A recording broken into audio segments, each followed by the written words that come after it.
In this next video of chapter acid, bases and salt, we will talk about indicators. तो basically indicators क्या होते हैं?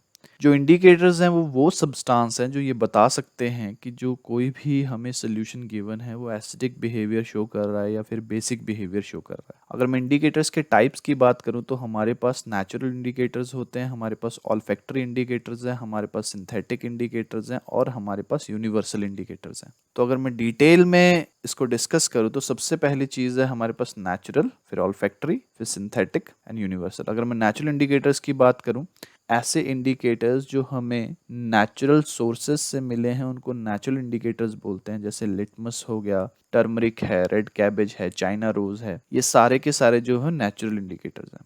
Discuss करते हैं। जो लिटमस है ये हमें लाइचन्स से मिलता है। तो जो लाइचन्स है बेसिकली वो फंगस और एल्गी की एसोसिएशन होती है जिसमें वो एक दूसरे को म्यूचुअली बेनिफिट करते हैं। तो जो सोल्यूशन होता है लिटमस का वो पर्पल होता है। जो लिटमस पेपर है वो दो कलर में आता है, ब्लू और रेड। अगर एसिड होगा तो वो ब्लू लिटमस पेपर को रेड टर्न कर देगा, अगर बेस होगा तो वो रेड लिटमस पेपर को ब्लू टर्न कर देगा। नेक्स्ट बात करते हैं टर्मरिक की। टर्मरिक भी एक नेचुरल इंडिकेटर है। जो टर्मरिक है वो येलो होता है कलर का। जो टर्मरिक का सोल्यूशन होता है वो रेडिश ब्राउन टर्न हो जाता है जब वो बेस के कांटेक्ट में आता है, और एसिड के कांटेक्ट में आने पे ये अपना कलर चेंज नहीं करता। अगर मैं रेड कैबेज की बात करूँ तो जो जूस होता है रेड कैबेज का वो ओरिजिनली पर्पल होता है कलर में, लेकिन जैसे ही ये एसिड के कांटेक्ट में आता है ये रेडिश टर्न हो जाता है, और जैसे ही ये बेस के कांटेक्ट में आता है ये ग्रीन हो जाता है। तो ये कुछ एक नेचुरल इंडिकेटर्स थे। ऑल्फैक्टरी इंडिकेटर्स की बात करूँ तो ऐसे सब्सटेंस जो अपनी स्मेल चेंज कर लेते हैं जब हम उनको एसिड और बेस के अंदर मिक्स करते हैं, इनको ऑल्फैक्टरी इंडिकेटर्स बोलेंगे। जैसे हमारे पास वनीला, क्लोव, अनियन, ये सब है। तो अगर मैं अनियन की बात करूँ तो जो अनियन का पेस्ट या फिर जूस होता है उसकी स्मेल चली जाती है अगर वो बेस के कांटेक्ट में आए, और एसिड के साथ कोई इफेक्ट नहीं होता उसकी स्मेल पे। जो वनीला है अगर मैं उसकी बात करूँ तो जो स्मेल होती है वनीला की वो खत्म हो जाती है जब हम उसको बेस के साथ ट्रीट करते हैं, और एसिड का उसके ऊपर कोई इफेक्ट नहीं पड़ता। जो ऑल्फैक्टरी इंडिकेटर्स हैं वो विजुअली इम्पेयर्ड स्टूडेंट जो होते हैं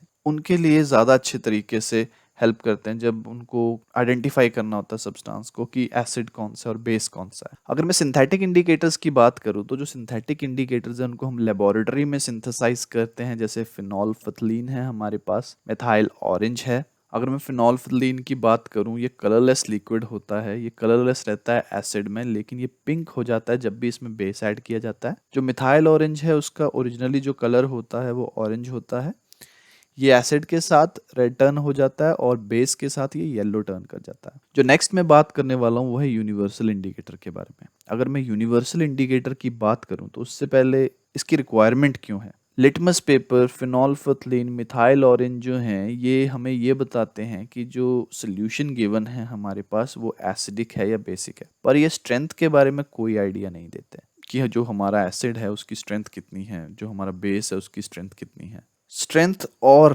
बिहेवियर दोनों को आइडेंटिफाई करने के लिए हम लोग यूनिवर्सल इंडिकेटर्स को यूज़ करते हैं। तो यूनिवर्सल इंडिकेटर को हम डिटेल में पढ़ेंगे। यूनिवर्सल इंडिकेटर जो होते हैं उसके अंदर डिफरेंट कलर होते हैं।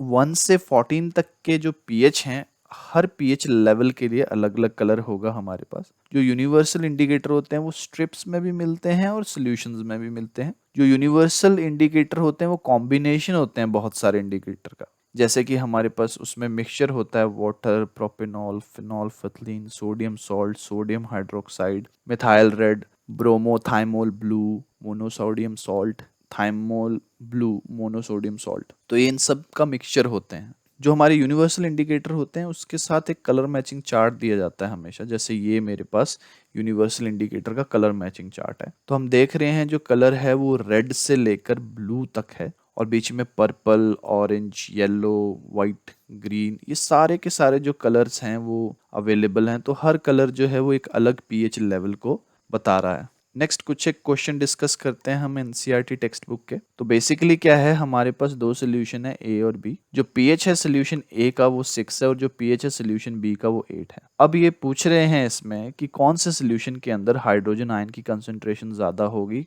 कौन सा एसिडिक होगा और कौन सा बेस होगा। ऑब्वियस सी बात है जिसका पीएच कम होगा उसके अंदर हाइड्रोजन आयन की कंसंट्रेशन ज्यादा होगी, जिसका पीएच ज्यादा होगा उसके अंदर हाइड्रोजन आयन की कंसंट्रेशन कम होगी। जो हाइड्रोजन आयन की कंसंट्रेशन है अगर ज़्यादा होती है, पीएच कम होगा, जो सोल्यूशन होगा वो एसिडिक होगा। तो जो ए है उसका पीएच 6 है, कम है, वो एसिडिक है। जो बी है उसका पीएच 8 है, वो बेसिक होगा। जो सेकंड क्वेश्चन है वो क्या है, हाइड्रोजन आयन की कंसंट्रेशन का क्या इफेक्ट पड़ता है हमारे सोल्यूशन के नेचर पे।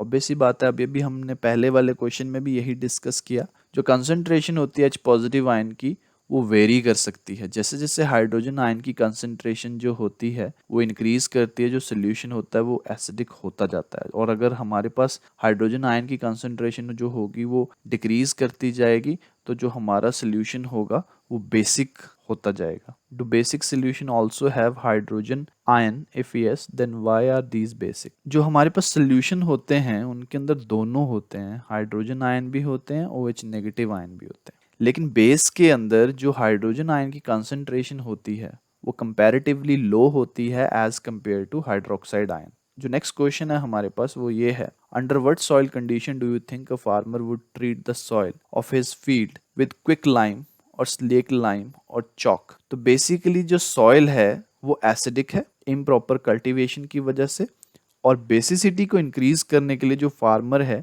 वो सॉइल को क्विक लाइम, स्लेक लाइम या फिर चॉक के साथ ट्रीट करते हैं। तो बेसिकली इस वीडियो में हमने पीएच के बारे में पढ़ा, यूनिवर्सल इंडिकेटर्स के बारे में पढ़ा है, और कुछ एक हमने एनसीईआरटी टेक्स्ट बुक के इन टेक्स्ट क्वेश्चन जो हैं वो डिस्कस किए हैं।